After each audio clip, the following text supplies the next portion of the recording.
গত এক দশক ধরে বাংলাদেশের পুলিশ ও র্যাব কর্মকর্তাদের বিপিএম ও পিপিএম পদক বিতরণকে ঘিরে তুমুল বিতর্ক চলছে। ক্ষমতাচ্যুত প্রধানমন্ত্রী শেখ হাসিনার শেষ ১১ বছরে ১,৬৬৫ পুলিশ কর্মকর্তাকে পদক দেওয়া হয়েছে। সবচেয়ে বেশি পদক প্রদান করা হয় ২০১৮ সালের রাতের ভোট নির্বাচনের দায়িত্ব পালনকারী সদস্যদের।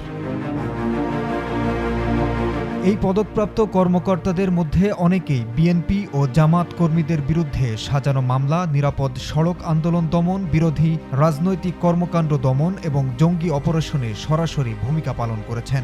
উল্লেখযোগ্য পদকপ্রাপ্তরা হলেন হারুন অর রশিদ, মেজর জেনারেল জিয়াউল আহসান, মনিরুল ইসলাম, বিপ্লব কুমার সাহা এবং প্রলয় জোয়ারদার। পদকের মধ্যে রয়েছে বিপিএম, বিপিএম সেবা, পিপিএম এবং পিপিএম সেবা। বিপিএম এর এককালীন ১ লাখ টাকা ও মাসিক ১,৫০০ টাকা, বিপিএম সেবা এককালীন ৭৫,০০০ টাকা ও মাসিক ১,৫০০ টাকা, পিপিএম এর এককালীন ৫৭,০০০ টাকা ও মাসিক ১,০০০ টাকা, পিপিএম সেবা এককালীন ৫০,০০০ টাকা ও মাসিক ১,০০০ টাকা। বিশেষভাবে র্যাবের কর্মকর্তা ও পুলিশ সদর দপ্তরের এলআইসি শাখার উচ্চপদস্থ কর্মকর্তারা এসব কর্মকাণ্ডে সরাসরি ভূমিকা রাখতেন।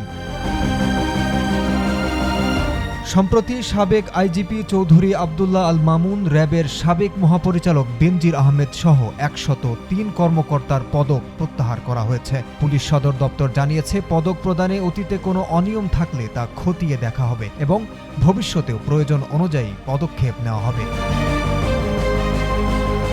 প্রশ্ন থেকে যাচ্ছে, পদকগুলো কতটা সত্যিকারের বীরত্বের স্বীকৃতি এবং কতটা রাজনৈতিক উদ্দেশ্য পূরণের হাতিয়ার। সরকারের পক্ষ থেকে জানানো হয়েছে, তদন্ত শেষ হলে যথাযথ পদক্ষেপ নেওয়া হবে। এ বিষয়টি বাংলাদেশের পুলিশ ও র্যাব বাহিনীর স্বচ্ছতা এবং দায়িত্বশীলতা নিয়ে নতুন বিতর্কের জন্ম দিয়েছে। Zahid Hasan, mirror news.